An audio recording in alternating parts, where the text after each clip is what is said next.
Boa noite a todos e a todas, sejam todos bem-vindos, todas bem-vindas.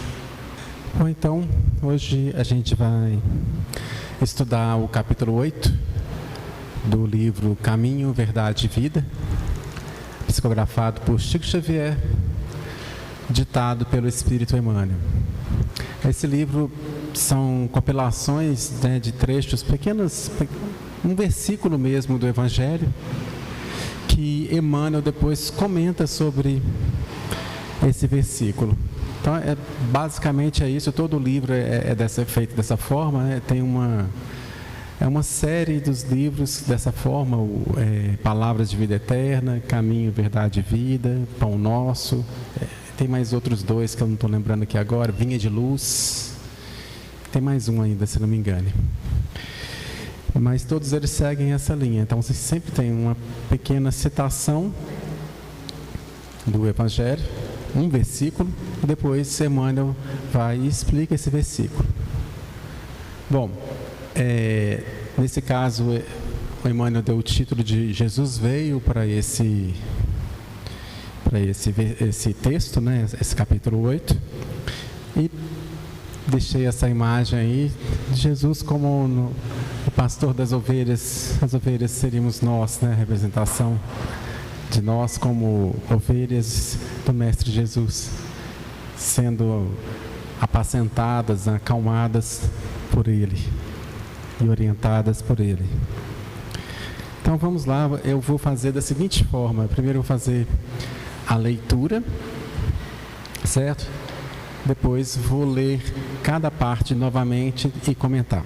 Então, primeiro uma leitura direta. Vamos lá. Então, a citação é essa. Mas aniquilou-se a si mesmo, tomando a forma de servo, fazendo-se semelhante aos homens.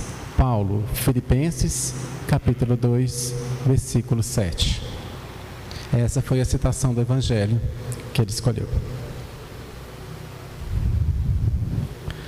Muitos discípulos falam de extremas dificuldades por estabelecer boas obras nos serviços de confraternização evangélica, alegando o estado infeliz de ignorância em que se compraz imensa percentagem de criaturas da terra. Entretanto, tais reclamações não são justas. Para executar a sua divina missão de amor, Jesus não contou com a colaboração imediata de espíritos aperfeiçoados e compreensivos, e sim, aniquilou-se a si mesmo, tomando a forma de servo, fazendo-se semelhante aos homens. Não podíamos ir ter com o Salvador, em sua posição sublime. Todavia, o Mestre veio até nós, apagando temporariamente sua auréola de luz, de maneira a beneficiar-nos sem traços de sensacionalismo. O exemplo de Jesus, nesse particular, representa a lição demasiado profunda. Ninguém alegue conquistas intelectuais ou sentimentais como razão para desentendimento com os irmãos da terra.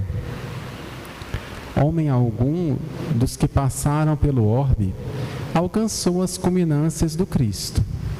No entanto, vemo-lo à mesa dos pecadores, dirigindo-se fraternalmente a meretrizes, ministrando seu derradeiro testemunho entre ladrões. Se teu próximo não pode alcançar-se ao plano espiritual em que te encontras, podes ir ao encontro dele, para o bom serviço da fraternidade e da iluminação, sem aparatos que lhe ofendam a inferioridade. Recorda a demonstração do Mestre Divino. Para vir a nós, aniquilou a si próprio, ingressando no mundo como filho sem berço e ausentando-se do trabalho glorioso, como servo crucificado. Então, aí está todo o texto, né? Eu vou agora comentar frase a frase, mas o texto é esse, né? Eu comentar tanto o versículo, que é esse aí, eu vou ler de novo, e depois a explanação de Emmanuel. Então, vamos agora, eu vou comentar cada um aqui. Então, mas aniquilou-se a si mesmo, tomando a forma de servo, fazendo-se semelhante aos homens. Paulo, aos Filipenses, capítulo 2, versículo 7. Então, está claro nesse texto, né, que Jesus ele se colocou igual a nós, mesmo sendo um espírito muito superior. Ele veio até aqui na Terra e se colocou igual a nós, fazendo-se servo dos homens. Parece até que, como a Ana Flávia comentou na prece da quinta-feira, às vezes talvez todos nós precisamos, né? Mas se a gente tem acesso, assim, a gente vai explicar, certamente quem mais precisa é a gente, né? A última lição que eu comentei aqui falava exatamente daquele episódio que Jesus lavou os pés de todos os apóstolos. Quer dizer, mostrando a grande humildade que ele tinha, né? Ele se colocou como se fosse o mais simples de todos, mesmo sendo o mestre de todos eles. E aqui, mais uma vez, a gente se encontra essa consideração em que ele se coloca aqui na Terra, sendo um espírito, de acordo com o próprio texto, vai dizer um pouco mais à frente, mais evoluído que teve aqui na Terra. Então vamos começar agora então a ver as explicações do Emmanuel. Muitos discípulos falam de extremas dificuldades por estabelecer boas obras nos serviços de confraternização evangélica, alegando o estado infeliz de ignorância em que se compraz imensa percentagem de criaturas da terra. Entretanto, tais reclamações não são justas. Seria, né, mais ou menos assim dizer, né, tradução disso aí, que alguém vai, de repente, ajudar alguém, mas fala assim, mas aquele pessoal lá é de uma inferioridade tão grande que eu não tenho condição de ajudá-los. Eu não consigo chegar ali porque eles são muito inferiores. É isso que está dizendo o texto, mas o próprio Emmanuel coloca no final que isso não é justo. E não é justo pelo quê? Pelo que já foi até dito, né? Que o próprio Jesus veio aqui e ele realmente está muito acima de todos nós, todos que já viveram aqui na Terra, e nem por isso ele ficou aqui falando, né? Nossa, que pouco, tanto de gente má, sem nenhum caráter, sem nada, etc, etc, etc. Então é isso que está falando, né? A gente não se colocar acima das pessoas e por essa razão justificar aquele ali não vale nada, né? Eu não vou ajudá-lo porque ele é muito inferior. Ora, se Jesus veio aqui e não fez escolha nenhuma, ele nunca disse que não ia sentar com alguém, ficar com alguém, ajudar alguém por qual ele nunca perguntou a nenhuma das pessoas que ele ajudou e que ele curou e que ele conversou se essa pessoa era uma pessoa boa ou ruim, ou se era uma pessoa de má fama na sociedade. Nunca. É um episódio mesmo de Maria Madalena, que ia ser apedrejada, né? Como ela tinha cometido adultério. E ele não questionou isso para ela, simplesmente mostrou que todos que estavam ali tinham também pecados, dizem, e quando todos foram embora, disse, vá e não peque mais. Mas você não ficou questionando o que ela fez, o que aconteceu, e nada disso. Então é dessa parte. Então a gente também não deve ficar questionando essas questões, certo? Bom, então vamos para uma próxima parte aí. Para executar sua divina missão de amor, Jesus não contou com a colaboração imediata de espíritos aperfeiçoados e compreensivos, e sim, aniquilou-se a si mesmo, tomando a forma de servo, fazendo-se semelhante aos homens. Então, ele se aniquilou, ou seja, saiu lá de toda a sua plenitude, santitude, sua santidade, e desceu aqui, não se transpareceu de nenhuma forma como se fosse um anjo aqui na terra, mas sim um como nós mesmos, um ser humano simples, se aniquilou nesse sentido, de não ficar mostrando toda a sua grandeza, não ficar exibindo essa grandeza. Inclusive, o próximo parágrafo fala exatamente disso. Não podíamos ir ter com o Salvador, em sua posição sublime. Todavia, o Mestre veio até nós, apagando temporariamente a sua auréola de luz, de maneira a beneficiar-nos sem traços de sensacionalismo. Então, vocês vejam que aqui fica claro, né, essa questão que eu já comentei até no parágrafo anterior. Ele desceu lá das suas posições sublimes para ajudar a todos aqui na Terra, e não ficou falando, né, eu sou muito bom, eu sou o rei da cocada branca, vocês aqui então me ouçam e baixem a cabeça e etc, coisas do tipo assim. Não teve nada disso. Duas coisas que eu já ouvi, uma eu li num livro, a outra eu ouvi falar, eu vou ser sincero para vocês, não sei se é verdade, né, mas eu acho que faz algum sentido. É que eu li num livro espírita, que num centro espírita, o espírito que estava mais evoluído ali dentro daquela casa era o porteiro, que abria e fechava a porta, estava ali recebendo todo mundo. Na outra, que eu acho que foi Chico, eu ouvi falar que Chico comentou isso, certo? Eu não sei se alguém souber até em qual onde foi essa passagem, me falar. Que a maior parte dos espíritos superiores, de maior escalão, que vem aqui na Terra, às vezes estão nas ruas como mendigos. Os mais simples possíveis aí, passando aí por aí. Não estou falando que todos não, tá? Falando que um ou outro mendigo aí, que você pode estar correndo na rua, às vezes pode ser um espírito de extrema superioridade, muito de luz, que está aí para alguma missão, até mesmo para dar alguma lição para a gente, né, mesmo, certo? Mas então, enfim, como é que nós então vamos nos considerar que devemos ajudar X, Y, Z? Jesus nunca fez isso, a gente então vai fazer? E vocês podem pensar, gente, aqui nós estamos comentando isso, mas eu ouço muito esse tipo de frase. É muito fácil a gente pensar no geral, mas quando a gente entra na família, não vou ajudar tal pessoa, essa pessoa não merece. Essa eu não converso mais. Aquela ali, eu nunca mais piso na casa dela ou deixo entrar aqui. Isso na família. Então, cada um questione aí as suas, eu não estou dizendo de ninguém.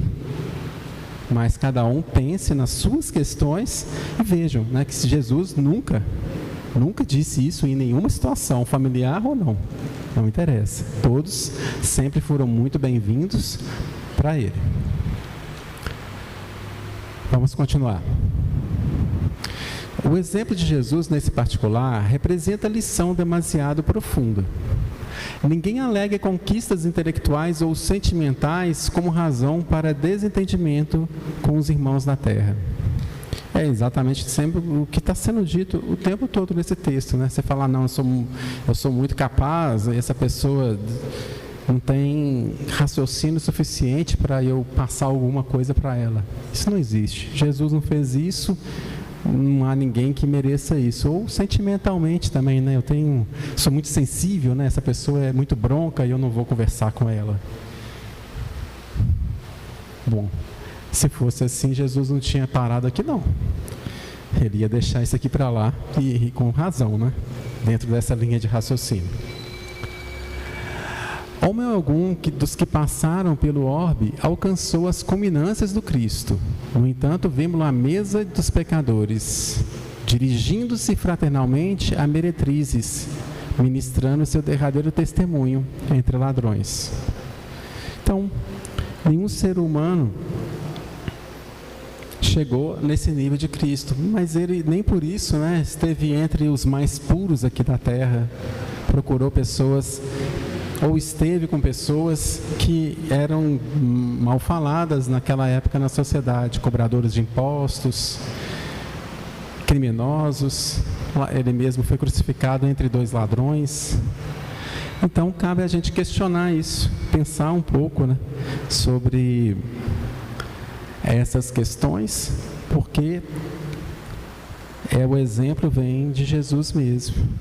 E exatamente ele coloca isso para todos nós, que não há o sol nasce para todos, como já diz a expressão, não há exclusão de alguma pessoa por seja o que for que ela tenha feito. Todos nós temos erros, alguns mais, outros menos, a gente não está aqui para classificar isso, mas que sirva para a gente questionar que todos somos iguais, sem exceção. Já tem uma frase que o Pai Tomé nos dizia. Então, é isso. Se ele, que saiu lá da sublimidade, conviveu com todas essas pessoas, não ficou olhando quem que era, por que nós não podemos? Né? Por que nós somos melhores? Em que sentido?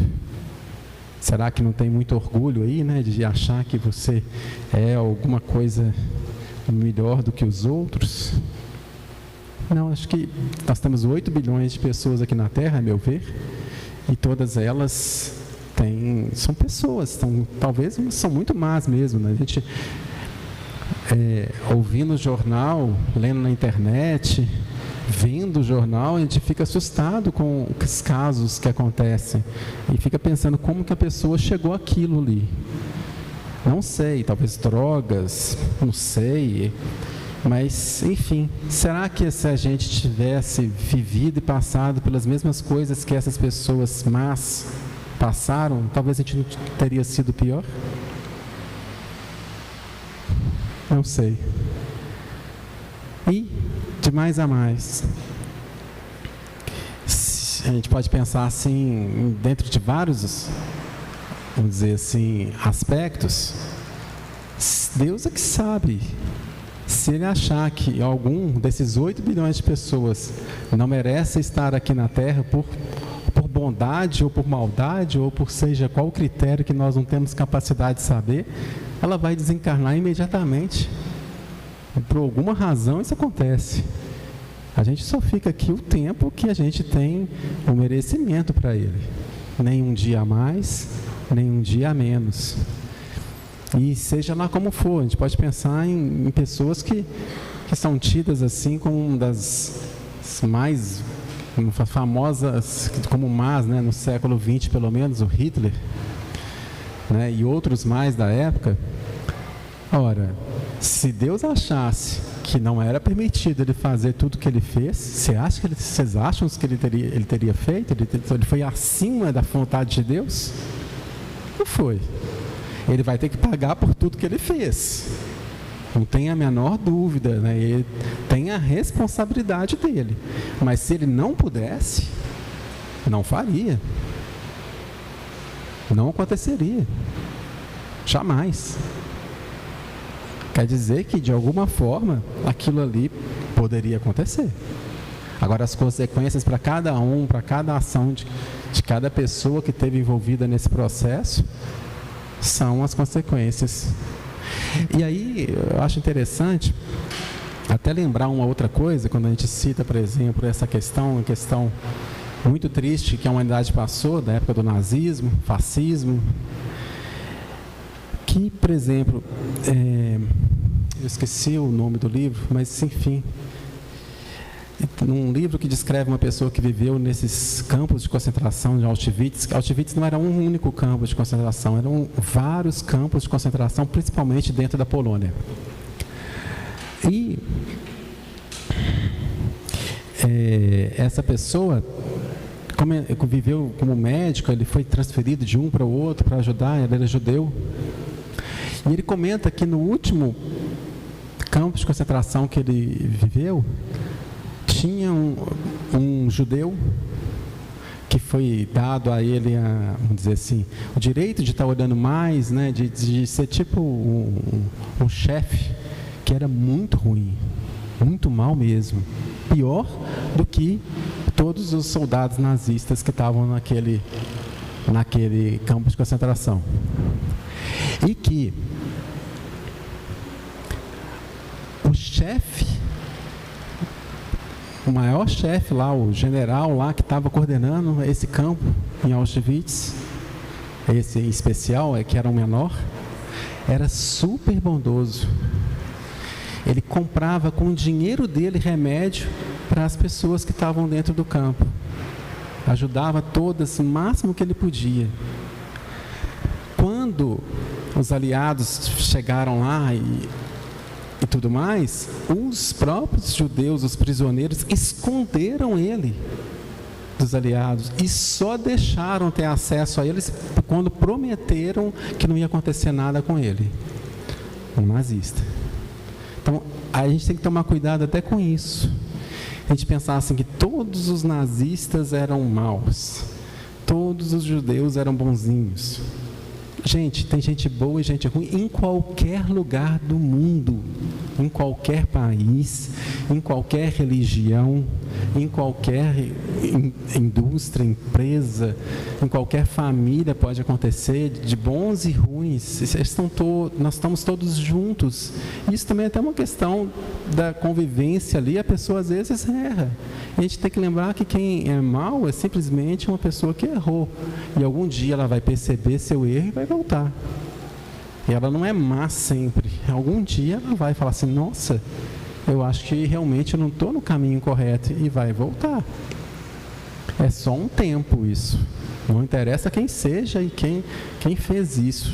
A gente às vezes classifica, né, tem a tendência de dividir o mundo entre os bons e os maus. Isso é uma coisa que não existe. Não existe nenhuma pessoa que seja totalmente boa, e não existe uma pessoa que seja totalmente má. Está tudo aí no meio. Algumas mais para cá, outras mais para lá. E quem somos nós para julgar isso? Quem somos nós? Às vezes a gente está vendo uma pessoa, e será que nós podemos classificá-la como boa ou ruim? Dentro daquilo que a gente viu, a gente vai ter um pequeno julgamento daquilo, mas de repente, se você entendesse melhor a situação, talvez você mudasse de ideia. Dizem, eu também, mais uma vez, eu não tenho certeza sobre isso, mas vamos passar então como se fosse uma ilustração, que teve um padre, na época que Hitler era menino, o salvou de um afogamento.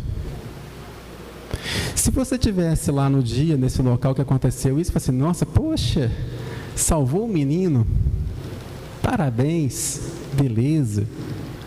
Aí depois de tudo que aconteceu, eu falei assim, nossa, mas esse padre devia ter deixado esse menino afogar lá 10 vezes, uma foi pouca.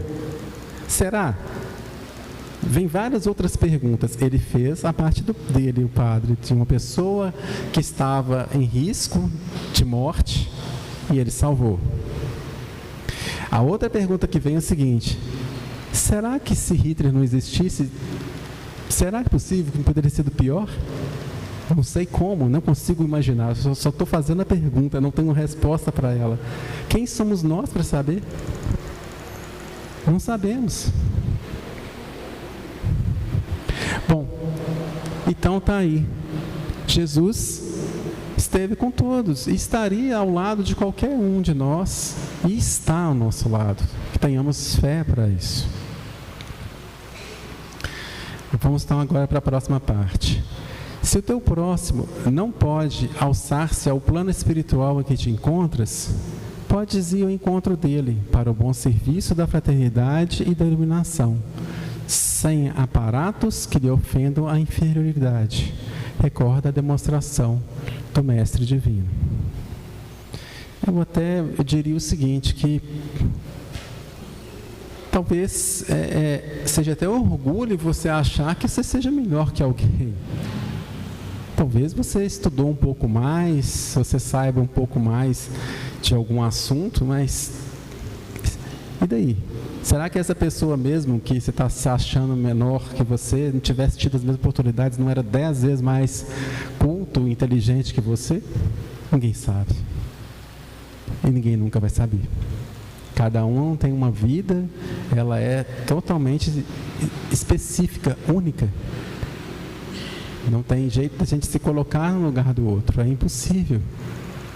A gente pode ter solidariedade, compaixão, mas a gente vive a nossa vida, cada um a nossa, que nós procuramos fazer o melhor da nossa. E ao invés de julgar a outra pessoa, vamos lá estender a mão a ela. Se a gente puder ajudar, oferecer um pedaço de pão, uma atenção, ouvi-la mais do que falar. As pessoas às vezes não querem ouvir, só querem falar. Ouvir essa pessoa, o que ela tem a nos dizer, e assim ajudá-la um pouco. E afim, então, termina aqui agora o Emmanuel.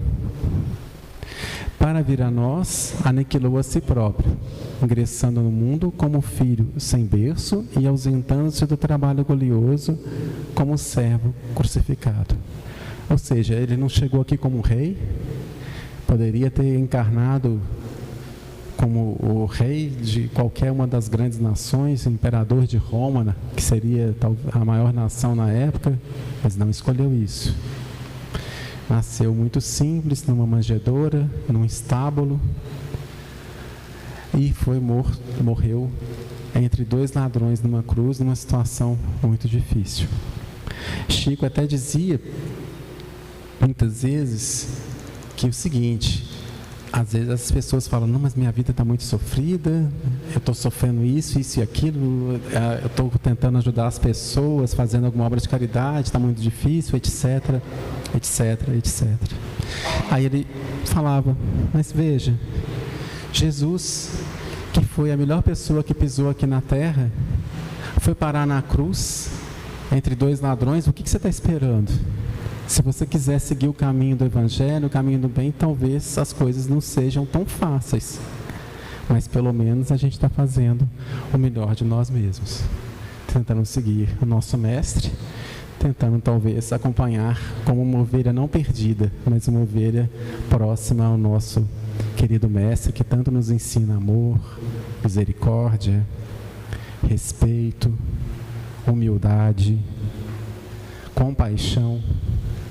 Tantas coisas boas, que a gente possa aprender com isso, no mundo hoje que a maior parte das vezes as pessoas acham mais bonito outras coisas, aparecer mais, sensacionalismo, etc, etc. A gente possa aprender com o Mestre essa grande lição e seguir a nossa vida fazendo o nosso melhor, de acordo com o que o nosso pastor nos ensinou.